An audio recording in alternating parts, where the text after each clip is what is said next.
Hello students, welcome to step up academy. मैं अंजलि सिंह कुशवाहा और मैं हूं आपकी बायोलॉजी ट्यूटर। आज हम स्टार्ट करेंगे क्लास 12 के चैप्टर नंबर 8 जिसका नाम है माइक्रोब्स इन ह्यूमन वेलफेयर के एक नए टॉपिक को स्टार्ट, जिसमें हम पढ़ेंगे uses of microbes in biogas production. Biogas क्या होता है पहले भी आपने बहुत जूनियर क्लासेस में सभी ने पढ़ा है, लेकिन आज हम इसमें ये सीखेंगे कि कौन से माइक्रो ऑर्गेनिज्म्स की हेल्प से ये बायोगैस प्रोडक्शन हम करते हैं। तो बायोगैस बेसिकली होता क्या है? Biogas is a mixture of gases, mainly CH4 produced by the microbes such as methanogens. तो आप सीधे सीधे ऑर्गेनिक गैस बोल सकते हो बायोगैस को। क्या बोल सकते हो? Organic gas. मतलब इसमें कोई भी पॉल्यूशन नहीं होगा। इसको प्रोड्यूस करने से क्या होगा, बहुत सारे, जैसे अगर हम बात करें कोल से जो एनर्जी प्रोड्यूस की जाती है, इलेक्ट्रिसिटी प्रोड्यूस की जाती है, उसमें वाटर बहुत ज़्यादा अमाउंट में लगता है, प्लस उसमें वाटर पोल्यूशन भी बहुत ज़्यादा होता है। ठीक है, समझ में आ रहा है? लेकिन अगर हम बायोगैस की बात करते हैं तो बायोगैस इज पूरी तरीके से ऑर्गेनिक। CH4 इस गैस का मेन कंपोनेंट होता है। इसमें बहुत सारी गैसेस रहती हैं, H2S रहती है, कार्बन डाइऑक्साइड रहती है, लेकिन अगर आप बात करो बायोगैस का मेन कंपोजिशन में, मतलब सबसे ज़्यादा क्वांटिटी में उसमें क्या होता है, तो बायोगैस में सबसे ज़्यादा क्वांटिटी में रहता है CH4 यानी कि मीथेन। और कौन से बैक्टीरिया है जो मीथेन प्रोड्यूस करते हैं? तो अगर आपको याद आ रहा हो तो बैक्टीरिया का नाम होता है मिथेनोजन्स। क्या नाम होता है? मिथेनोजन्स। अब मिथेनोजन्स जो होते हैं they are anaerobic bacteria and they grow on cellulosic material and produce CH4 along with, यहाँ CH4 होगा, CH4 along with carbon dioxide and hydrogen. तो मिथेनोजन्स जो होते हैं, मिथेनोजन्स एनारोबिक बैक्टीरिया होते हैं, आर्के बैक्टीरिया होते हैं। किसका प्रोडक्शन करते हैं? मेनली प्रोडक्शन करते हैं CH4 का। तो आपको यहाँ से ये समझ में आ रहा है कि a micro organism is helping in the production of a gas energy. तो मिथेनोजन्स के बारे में आपने अभी पढ़ा। क्या पढ़ा आपने मिथेनोजन्स के बारे में? कि भाई CH4 प्रोड्यूस करता है मेनली मीथेन, इसके साथ साथ में कार्बन डाइऑक्साइड और हाइड्रोजन भी प्रोड्यूस करता है ना। Example Methanobacterium. तो मिथेनोजन्स की कैटेगरी में आने वाले बैक्टीरिया का नाम क्या है? मिथेनोबैक्टीरियम। मिथेनोजन्स इज अ क्लास और उसमें एक जो बैक्टीरिया आता है उसका नाम क्या है? Methanobacterium. Easy. Methanobacterium is found in the anaerobic sludge rumen of cattle, anaerobic sludge and rumen of the cattle. तो अब ये जो मिथेनोबैक्टीरियम है यानी मीथेन गैस को प्रोड्यूस करने वाला जो बैक्टीरिया है वो मिलता कहाँ कहाँ है? तो ये हमें दो जगह मिलता है। नंबर 1 ये हमें मिलता है एनारोबिक स्लज में। कहाँ मिलता है हमको? एनारोबिक स्लज में मिलता है ये हमें। एंड सेकंड चीज़ ये हमें मिलता है रूमेन ऑफ द कैटल में। रूमेन ऑफ कैटल, जो कैटल होती हैं गाय वगैरह, गाय बकरी भैंस, इन सब के जो गट होता है, इनका जो GIT होता है उसमें मिथेनोजन्स मिलता है। तो अब आप इससे ये सोचो, जब ये कैटल्स के गट में प्रेजेंट है तो क्या होता है? ये कैटल के गट, रूमेन ऑफ द कैटल में प्रेजेंट है ये, तो उससे क्या हो रहा है? इससे जो काऊ डंग होगा, गोबर होगा, गोबर में भी ये मिथेनोबैक्टीरियम प्रेजेंट होगा। समझ पा रहे हो कि नहीं समझ पा रहे हो? है ना। तो मिथेनोबैक्टीरियम या तो एनारोबिक स्लज में होता है, वो चलो ठीक है।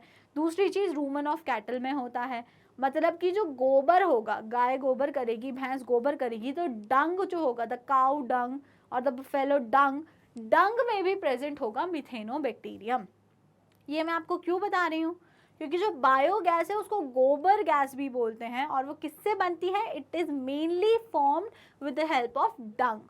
काउ डंग को यूज करके बनाई जाती है बायोगैस। तो बायोगैस बनाने के लिए कौन सा बैक्टीरिया रिस्पॉन्सिबल है? The bacteria responsible is Methanobacterium. Methanobacterium क्या करता है? तो मिथेनोबैक्टीरियम प्रोड्यूस करता है मीथेन गैस। कौन सी gas? Methane gas. Methane gas के साथ साथ में इन स्मॉल क्वांटिटीज क्या क्या प्रोड्यूस होती है? Carbon dioxide and hydrogen are also produce but in very small quantity. Clear? ठीक है, समझ में आई आपको ये सारी बातें? मिथेनोबैक्टीरियम प्रेजेंट कहाँ कहाँ होते हैं? तो they are present in anaerobic sludge and in the rumen of the cattles. तो इसका मतलब काउ डंग में भी प्रेजेंट होंगे।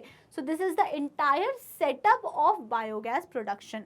This is the entire setup for biogas production कि किस तरीके से क्या सेटअप बनाया जाता है और कैसे बायोगैस प्रोड्यूस की जाती है। बायोगैस का दूसरा नाम क्या है? गोबर गैस। तो अभी डायग्राम ध्यान से समझो। दो गड्ढे कर दिए जाते हैं इस तरफ, कुछ एक स्पेसिफिक डिस्टेंस पे एक गड्ढा कर दिया जाता है। एक गड्ढा खोदा इधर और एक गड्ढा खोदा इधर। एक गड्ढा खोदा गया बीच में जो कि गहरा होता है, जो कि कैसा होता है, गहरा होता है। अब आपको समझ में आ गया, एक गड्ढा यहाँ खोदा गया, एक ऐसा गड्ढा बड़ा सा बीच में खोदा गया और एक गड्ढा यहाँ पे खोदा गया। इन तीनों गड्ढों को या पिट होल्स को कर दिया जाता है कनेक्ट। ये तीनों पिट होल्स ऐसे करके कनेक्ट होते हैं, मतलब ये नीचे से, ये जो सेकंड वाला है ये नीचे से कनेक्ट नहीं होता, ये ऊपर से कनेक्ट होता है। तीनों कनेक्टेड है। इन शॉर्ट आपको क्या समझ में आया, तीनों कनेक्टेड है। अब क्या होगा, ये बीच वाला हो गया, ये इस तरफ वाला और ये इस तरफ वाला हो गया।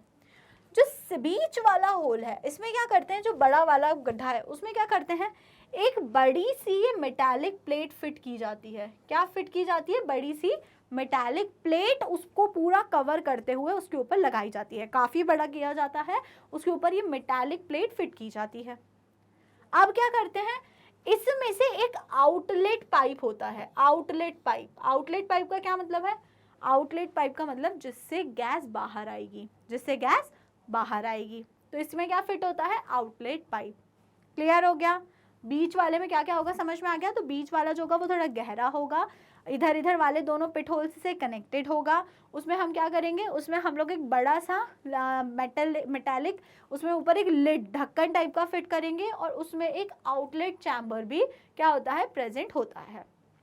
अब हम यहाँ और यहाँ बात कर लें तो इसमें क्या होगा, अगर हम बात करते हैं इस साइड, यहाँ पे इधर वाले में देखो आप, तो ये होता है, इसको आप बोल सकते हो इंजेस्टर। क्या बोल सकते हो आप इसे, इंजेस्टर। इंजेस्टर का मतलब जहां से आपके पास जो प्रोडक्ट्स हैं आप उसको डालोगे, रॉ प्रोडक्ट्स आप जहां पे डालोगे।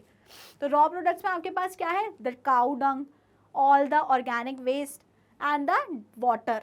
तो ये जो डंग एंड वाटर है उसकी एक स्लरी बना के, एक मिक्स टाइप का करके इस इंजेस्टर में इसको फीड कर दिया जाता है, मतलब यहाँ पे इसको डाला जाता है। अब क्या होगा, इंजेस्टर के थ्रू वो कहाँ पे आएगा, इंजेस्टर के थ्रू वो आएगा डाइजेस्टर में। किस में आएगा वो, डाइजेस्टर में। डाइजेस्टर में प्रेजेंट होते हैं कौन, डाइजेस्टर में प्रेजेंट होते हैं हमारे मिथेनोबैक्टीरियम। कौन प्रेजेंट होते हैं डाइजेस्टर में, मिथेनोबैक्टीरियम। तो ये वाला जगह क्या हो गई, दिस इज इंजेस्टर, जहाँ से आपने गोबर पानी ये सब कुछ डाला, वो सारा कहाँ पे बह के आया, वो सारा बह के आया डाइजेस्टर में।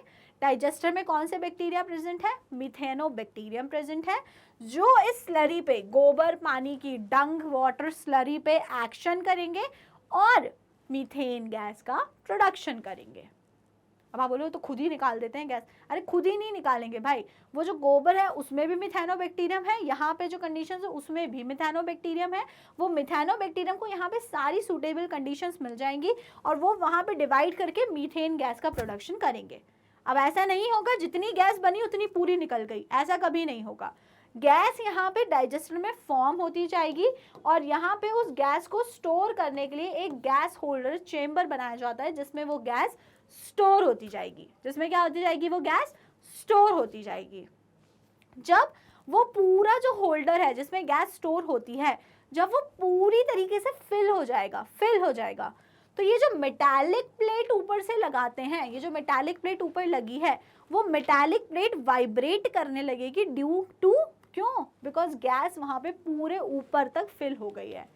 जैसे ही वो मेटालिक प्लेट वाइब्रेट करेगी, जो आउटलेट चैम्बर है उसको ओपन कर देंगे और गैस यहाँ से यहाँ बाहर निकल जाएगी और फिर से ये खाली हो जाएगा।